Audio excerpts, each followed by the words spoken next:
Okay, I wanted to come in here and do this video this morning. Guess we got a lot of YouTube traffic because it keeps stopping on me, but this is a topic that's pretty strong for me. I'm not real happy about it because it's very it's a touchy subject, but it's a subject that needs to be addressed. It is the hypocrisy. I'm going to just go ahead and get right on into it because I have a lot to say, and YouTube hasn't increased my time yet. But there is a lot of hypocrisy among the black man, a lot of hypocrisy. I see a lot of these I'm hoping that these are the real young African American men. I'm hoping that these guys who have these type feelings are under 30. I'm hoping, because once you get past 30, you should start thinking in another different type of way, just because of life experience alone. I know that's not always the case, but I'm hoping, So I'm trying to give the benefit of the doubt for a lot of this hypocrisy, a lot of this just straight, it's a lot of stuff that these stereotypes of black men with black women are just really, they are absolutely ludicrous. Because what is going on is you have some black men who are putting the entire problem of the black community, the black man, the black children, the black family, the black church, everything on solely the shoulders of the black woman. Okay, they have a lot of irrational reasoning and ideas behind this. I don't know where it's coming from. I know you have a lot of bitter, angry, frustrated male bashers today who sit up and just make angry, hateful videos about black women. I don't know if they've been hurt. I don't know if they download undercover fags.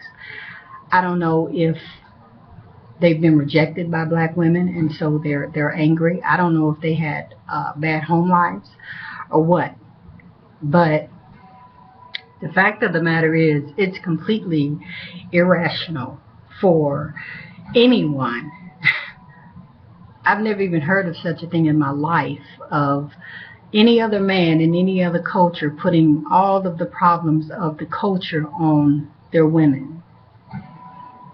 With all that goes on in the Native American community, I've never heard a Native American man putting all that solely on the shoulders of the Native American woman.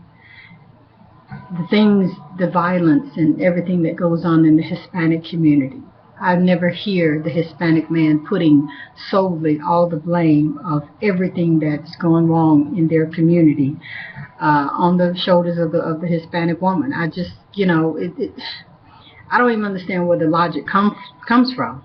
But like I said, I hear some of the reasoning. And so, this video, I need to address some of the reasoning. And I'm going to try to do it in a way that is clear, precise, and understandable enough so that, I can get my points across. Because somebody needs to help these men understand.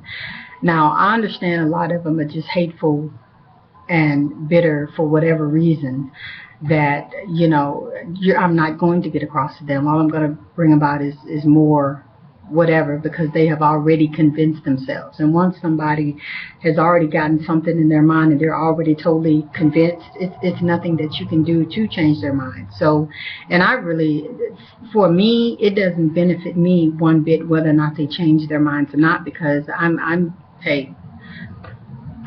a woman who, I do love the black man, but I'm already in a stable, adjusted, happy relationship. So it doesn't benefit me to, worry about I can't get a man because, all of them are bitter. So that's not the case. I'm not, on here thirsty trying to get a man. That's not the issue. But I just want the understanding to be put out there First of all, it's ludicrous, absolutely retarded for you to put the whole entire problem of the black community on the black woman. Because let me say it like this. We know back in the, I don't know, maybe 70s through the 90s, early 90s, somewhere in the 90s, it's still going on. But we know for at least those 30 years, there was mass incarceration of black men. We know that there was a campaign to get the black man out of the house. Okay, so that's one thing. I also I've heard black men talking about how the white man uses the black woman as a tool because he gives her food stamps, he gives her housing, he gives her this, he gives her food stamps, he gives her Medicaid, and you're right. You are absolutely right. That is true, that the woman gets all of those services. So let me address that coming from the other generation of being born in the 70s. Okay, I remember that. I remember having the food stamp lady come into our house checking, looking, if anybody ever seen the movie Claudine, my mom really never had anything valuable, so we didn't have to run and put anything up. But I still remember her coming to the house looking for stuff, asking questions. Do you have a man? Is there a this? So that started way back then in the 70s with the push for welfare to get the women dependent on the system and get the man out of the house, because the man was in the house in order to get the food stamps, the welfare, and the help that you needed, because there a lot of times were no jobs, except for a lot of times back in the 70s, what a lot of the black women did was a lot of house cleaning. That's what my mama did. That didn't pay nothing, And so, yeah, the issue was get the man out of the house. You could not get food stamps, welfare, and all that stuff, and they know that you had a man in the house. You had to get rid of him. That's not a joke. It wasn't just a movie. That was the aim. Get the black man out of the house so that we can come in and take over and we will take care of you. There was a lot of women who didn't want that. I mean, do you really think that a black woman wants to, and back then wanted to, raise children, be on their own, buy the food? I mean, do you really think that that's what they wanted to do? It was a choice to get the man out of the house so that we can be dependent on the government. I mean, that's retarded. That's the logic behind that is just ludicrous.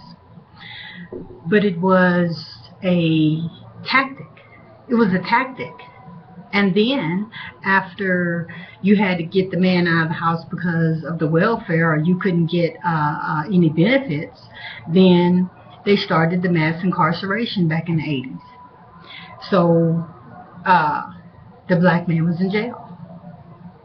The black man was in jail. Now, and I'm talking about long sentences, So if he's in jail, if he's not there,